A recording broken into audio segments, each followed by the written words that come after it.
The wind carried the scent of dust and dying grass across the open plains.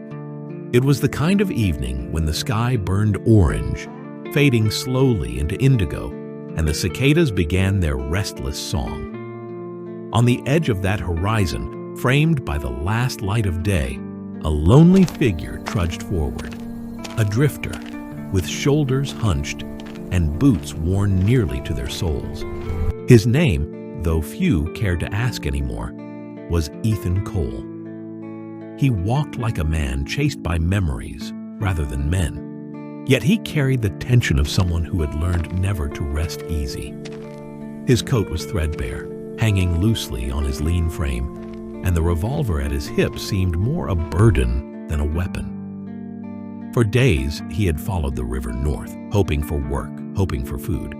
Though hope was a luxury, he had long ago stopped trusting. Something unexpected can happen at any moment, so click like and subscribe to the channel if you like the story. Also, comment on where you are from so we can interact better. Thought I might ask if you've got a chore or two needn't done. I'll work for supper and a place in the barn. A small homestead lay at its heart, a farmhouse with white paint long faded to gray, a creaking barn, and a fence patched more times than it should have been. The land looked weary, as though it too had suffered losses. Smoke rose faintly from the chimney, carrying the promise of fire and bread.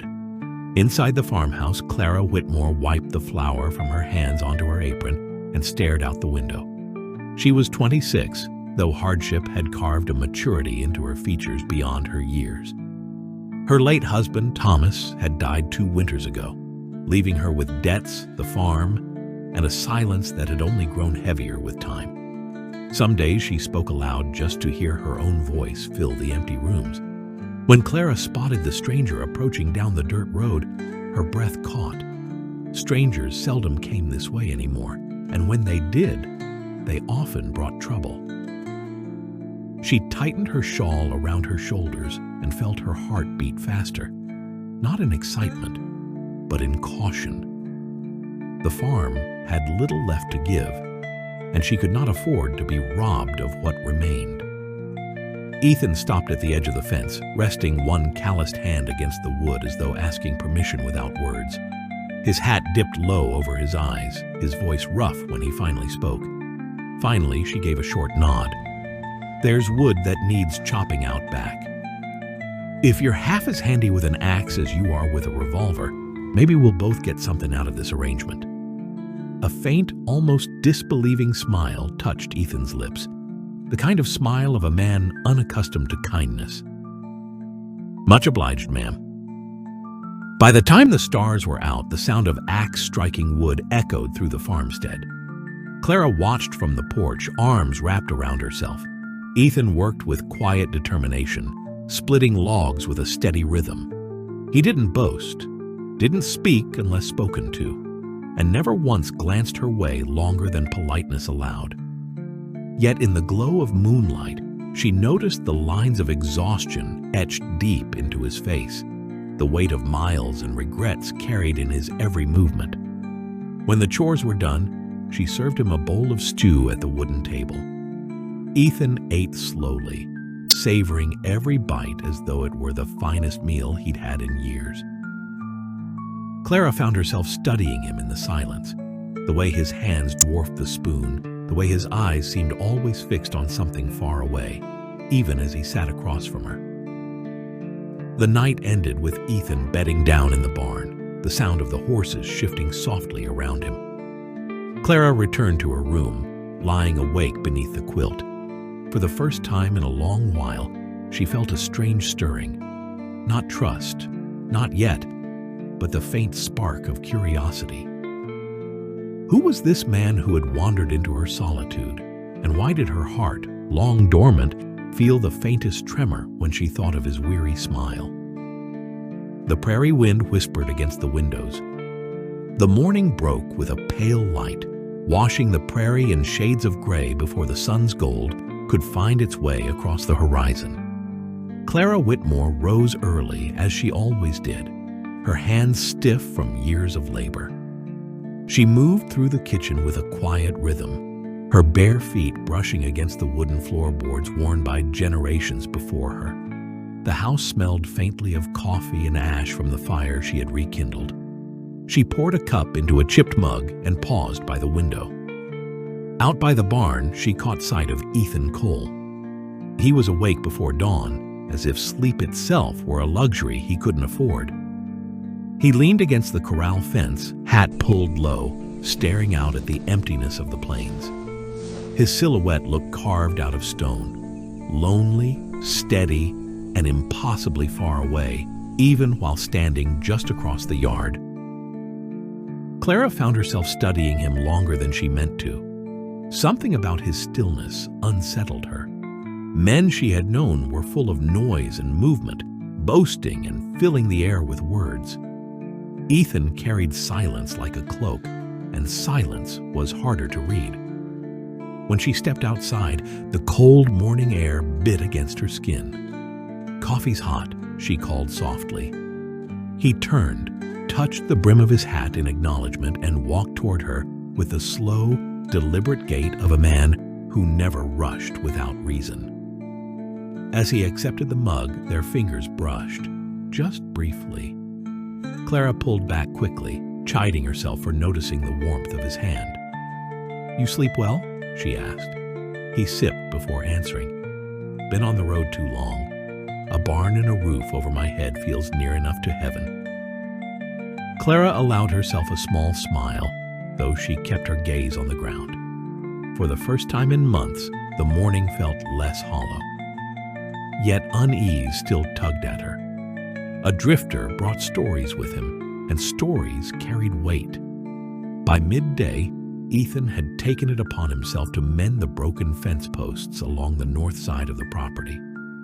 Clara watched him from a distance as she hung laundry, her fingers pinning sheets to the line while the wind snapped them like sails. The man worked with quiet focus, muscles shifting beneath his worn shirt, every strike of the hammer sharp and precise. He worked as if trying to repair more than wood, as if he were patching something inside himself. When he finally rested, wiping sweat from his brow, Clara approached with a jar of water. "You don't have to do all this," she said. "I only promised supper, not a full day's wages." Ethan looked at her, eyes shadowed beneath the brim of his hat. "Idle hands don't sit well with me. Besides, a place like this shouldn't fall apart, not while someone's still fighting to keep it alive." The words struck deeper than Clara expected. She lowered her gaze, feeling heat rise to her cheeks. "This place has been falling apart for years," she admitted quietly. "Since Thomas died, it's just me against the wind and the dust." Ethan studied her, his expression unreadable. Then he said softly, "You've held it longer than most men would have. That counts for something." Clara turned away, pretending to fuss with the laundry so he wouldn't see how those words unsettled her. Compliments were rare these days, rarer still from a stranger who spoke them without expectation. That evening, while the fire crackled in the hearth, Clara sat across the table from Ethan once more. The shadows danced across his face, highlighting the hollows of his cheekbones, the faint scars that hinted at past battles left unspoken. She wanted to ask where he had come from, what roads had led him to her doorstep. But she feared the answers. Men who wandered carried pasts heavy enough to crush them, and she wasn't sure she was ready to share the weight. Instead, she asked, "Do you believe people can change, Mr. Cole?" The question hung in the air. Ethan's hand stilled on the rim of his cup. His eyes lifted to hers, sharp, searching, as though weighing whether she truly wanted the truth. "I reckon a man can change what he does," he said slowly, "but not what he's done. Past sticks to you like dust on a trail. No matter how far you walk, it follows." Clara felt a shiver, though the fire was warm. She understood too well. The past haunted her too. Thomas's death, the debts he left behind, the whispers of neighbors who pitied her. She had tried to keep her head high, to remain strong. But at night, when the house grew quiet, the grief gnawed at her soul.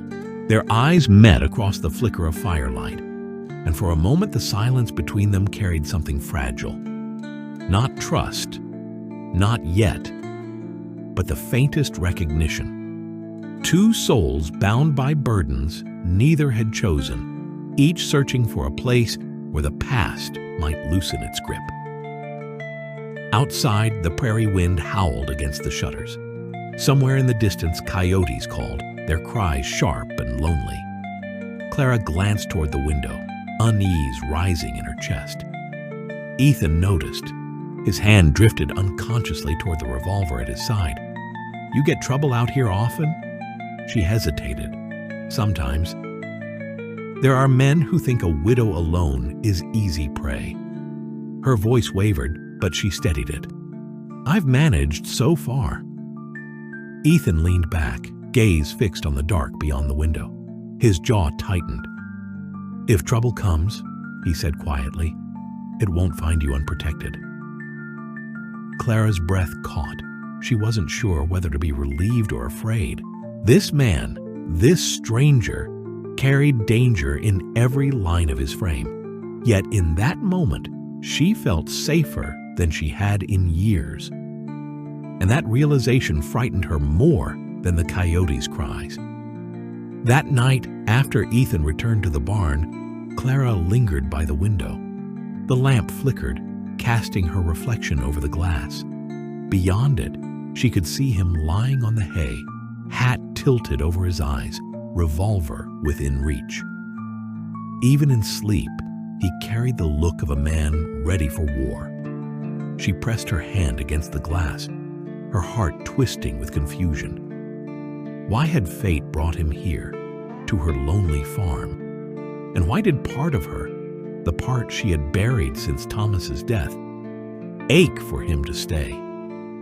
The prairie was vast, full of shadows and secrets, but in that small corner of it, two broken lives had begun to circle each other like stars pulled by an unseen gravity. Neither of them yet understood how dangerous that pull could become. The night settled heavy over the plains, pressing down with a silence so thick that even the cicadas seemed to hold their song. The widow, Clara Whitmore, sat by the window of her modest farmhouse, staring out into the dark horizon where the stars blinked like distant promises she no longer trusted. A faint glow of lantern light spilled over her lap, illuminating her hands, restless and pale, folded tightly against the fabric of her skirt. She thought of her husband, Thomas. His voice still echoed in the hollow chambers of her memory, firm and gentle, a steady presence that had once anchored her world. His death, sudden and cruel, had left her adrift, a fragile vessel on stormy waters. She told herself she could not betray his memory, and yet her thoughts kept drifting toward the stranger who now slept in the barn. The drifter, Ethan Cole. Even his name carried weight, like the sound of boots across gravel. He was a man worn by miles and dust, with scars that whispered of battles fought and lost. When he looked at her, there was no hunger in his eyes, only a quiet recognition, as if he could see her loneliness laid bare. That terrified her more than any outlaw or rattlesnake could, because if he saw her emptiness, perhaps he could fill it, and she wasn't sure she wanted that. Clara pressed her forehead against the cool glass, her breath fogging the pain.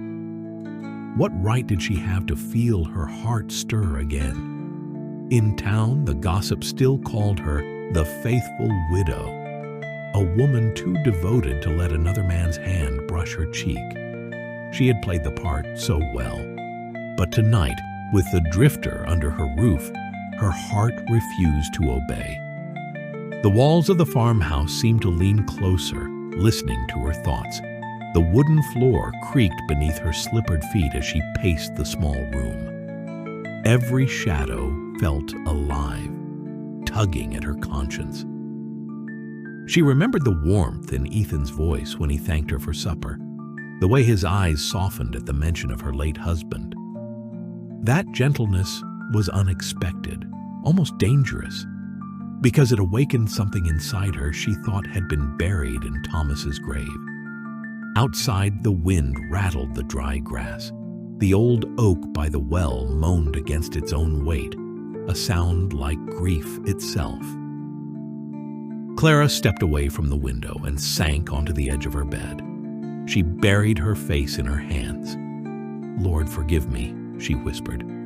"I don't know what to do with this heart of mine." Tears welled, though she refused to let them fall. She felt foolish, like a girl again, unsure, trembling, lost in the wilderness of emotions she had sworn never to revisit. Her chest ached with the pull of two worlds, one bound to the memory of Thomas, the other daring her to imagine a life not chained to sorrow. From the barn drifted the faint sound of Ethan moving, perhaps turning in his makeshift bed of hay. The noise traveled straight to her, like an invisible thread binding their separate rooms. She closed her eyes and let her imagination betray her. What if he were here, beside her? What if his rough, work-hardened hand brushed against hers, not with desire, but with quiet reassurance? Would that be so wrong? Her heart answered before her reason could. No, it would not be wrong. It would be life. But with the answer came fear. The townsfolk would not understand. A widow's reputation was a fragile glass. One whisper could shatter it forever. Already she imagined Mrs. Callahan's sharp tongue wagging at the mercantile, painting her as shameless, unfaithful. Could she endure that judgment?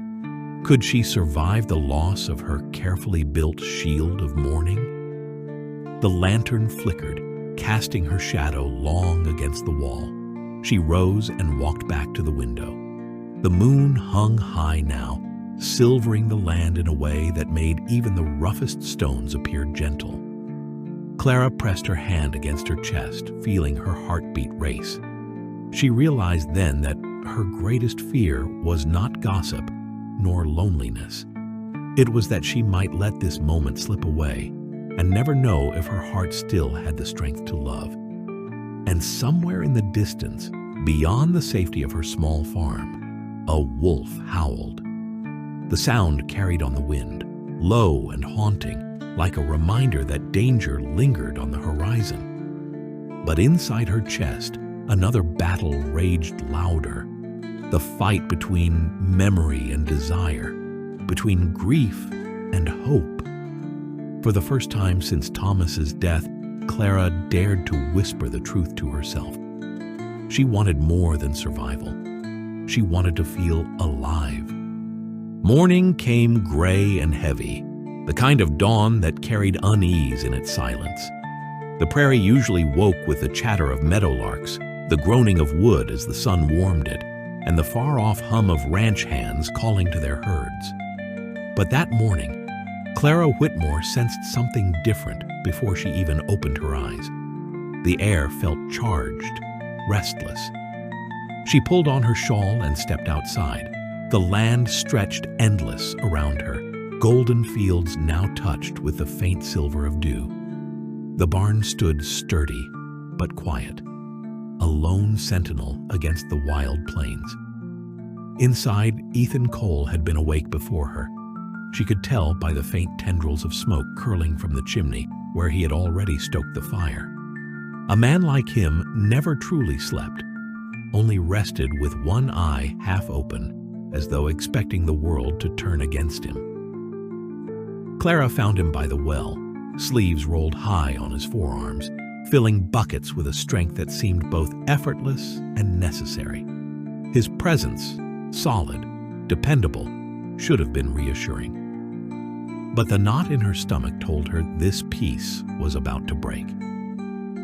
"Morning, Mrs. Whitmore," he said, his voice low, gravelly with the chill. "Clara," she corrected gently, her eyes lingering on him longer than she intended. He gave a small nod, but his gaze shifted beyond her shoulder, scanning the horizon. That simple act made her turn as well. And then she saw it. Dust. A faint line at first, no wider than a thread, moving steadily across the open land. But Clara had lived long enough on this farm to know what it meant.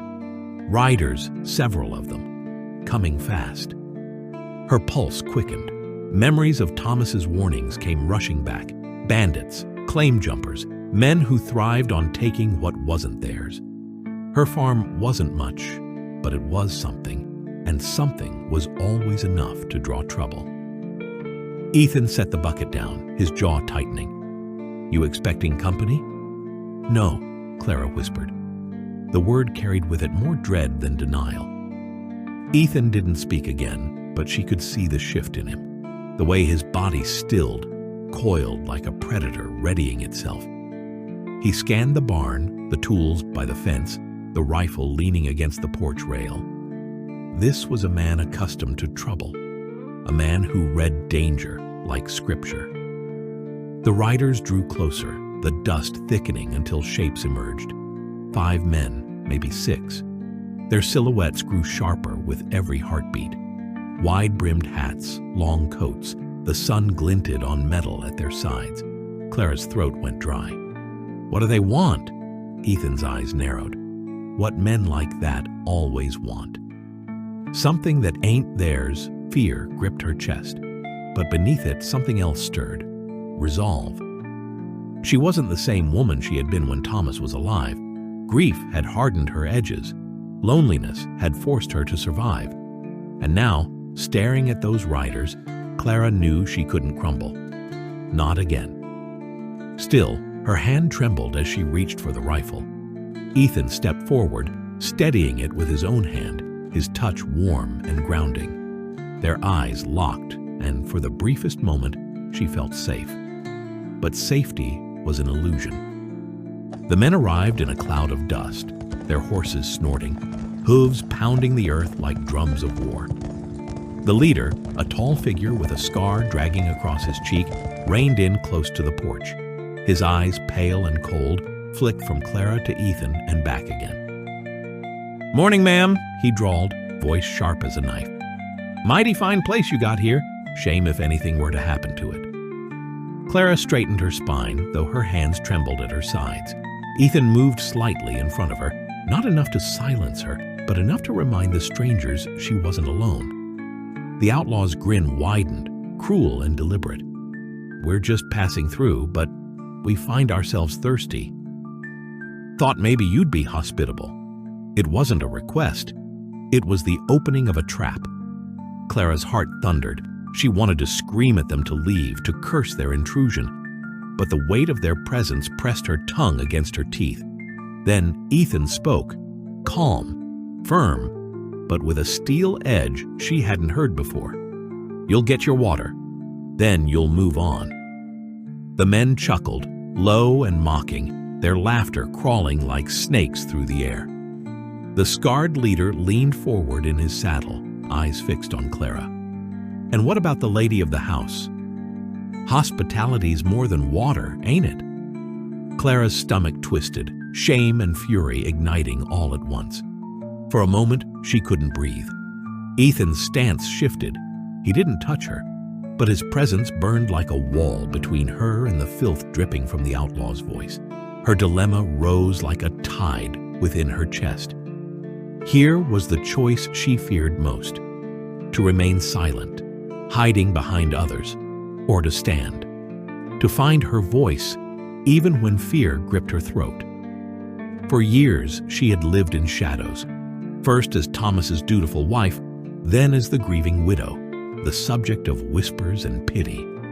But now, with strangers at her door and the drifter at her side, Clara felt a clarity cut through the fear. She lifted her chin, her voice steady though her knees trembled. "This is my land. You'll have your water and nothing more. Step 1 inch further, and you'll answer for it." The silence that followed was heavy, electric.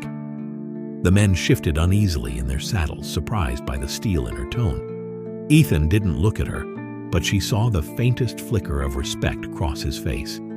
The scarred leader's smile faded. "You've got fire, widow. Let's see if you've got bullets, too." The standoff had begun, and Clara realized, with a chill that ran down her spine, that this moment would decide not just her safety, but the future of everything she dared hope for. Chapter 5.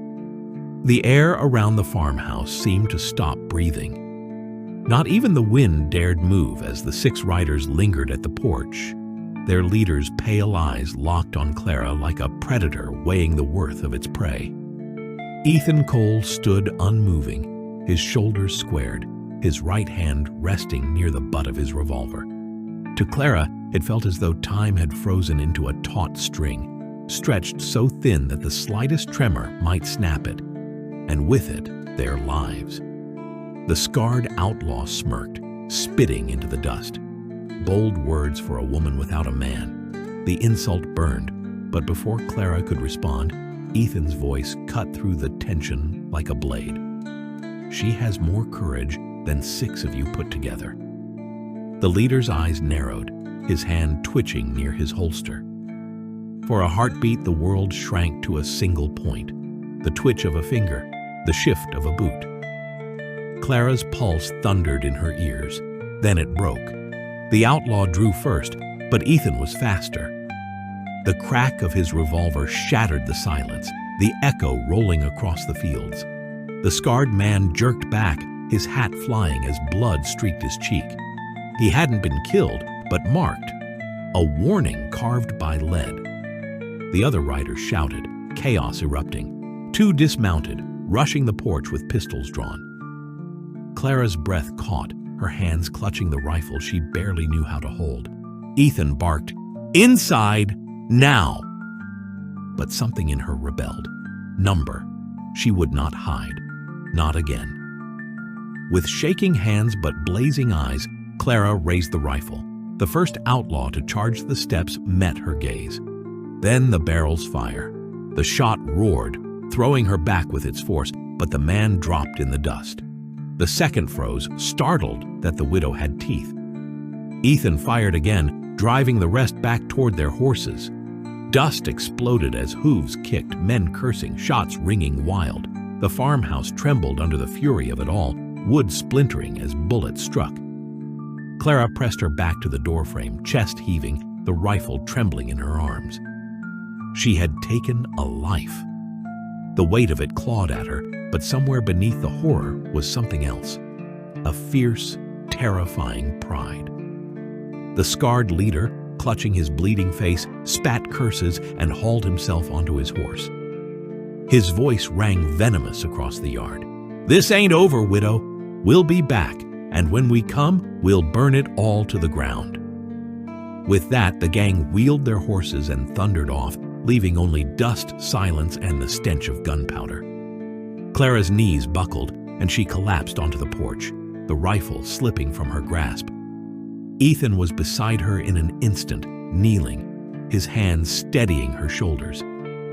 "You did it," he said softly, his eyes not on the outlaws, but on her. "You stood your ground." Tears blurred her vision. "I killed a man." Ethan's voice was quiet, almost tender. "You saved your life.